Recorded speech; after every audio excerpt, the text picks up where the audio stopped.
students, once again, we're going to be looking at now is resistance and how we can measure resistance of the so-called resistance box. First of all, the box itself. The box has several dials, as you can see, and each one of those dials will allow us to tune in to a particular value of resistance. As we're going to see when we build circuits, the value of resistance is one of the basic functions that controls the amount of current. More resistance, less current, which we'll see in a little bit. So, simply put, all we would need to do is dial in to a particular value with each one of these, and that would, according to the box, tell us what value of resistance we have.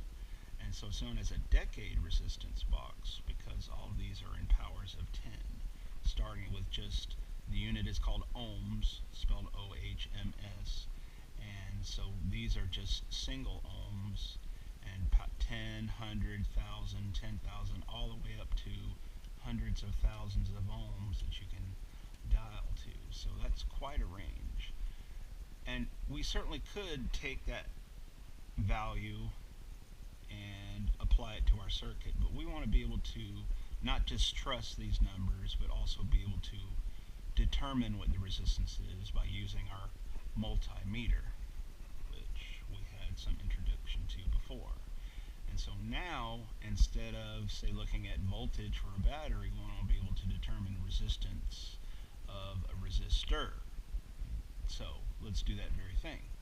So we can accomplish that from these two ports, so we need connectors just like before.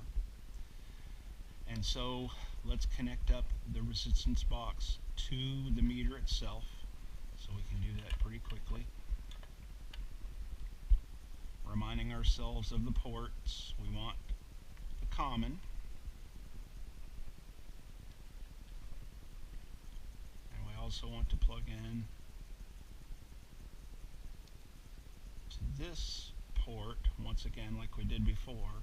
Reason being, it's not the volts that we're checking on, but it is the resistance, which is given by that horseshoe symbol which is there. That stands for ohms, which are the units of resistance. Now on the meter itself, we're going to want to dial to any of these particular values, lowest being the 200 ohm setting all the way up to the 20 million ohm setting. So let's try that out to see what happens. Alright, so I'm going to take the resistance box and I'm going to dial it to, let's say 4 ohms.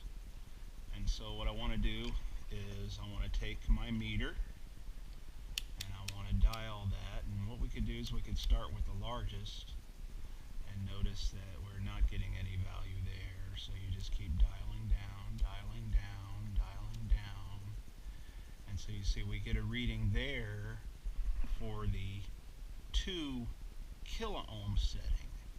And so notice it says 0.003, which kilo ohms, if you want to change it back to ohms, we'd have to move the decimal 3 to the right, and so it would be giving us 3 ohms.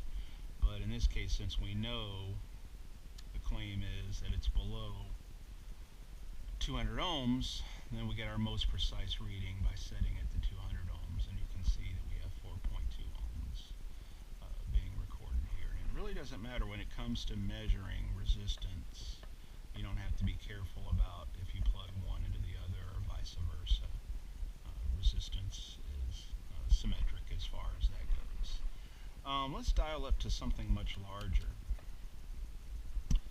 So let's say that we take the 10,000 decade and we dial him to the 3, so this would be 30,000, and we go back and we look at our meter, we see that we have a value of 1. Let's remember what that tells us. Let me set this down here. So right now we're on the 200 ohm, but that's clearly too small, and so we see the 1. That tells us our setting is too small. So you have to dial up and dial up and dial up until you finally have a reading. And so you see that we're on the 200,000 or ohms or 200 kiloohms, which is now the proper setting, which gives us 29.9 kiloohms, or written out, you could push the 3 zeros so that you could have ohms. And so that's pretty much it. It's pretty straightforward. And so any combination here, the expectation is the value should be close to what we see here, given maybe just a percent or less, or give or take. And that's it for resistance.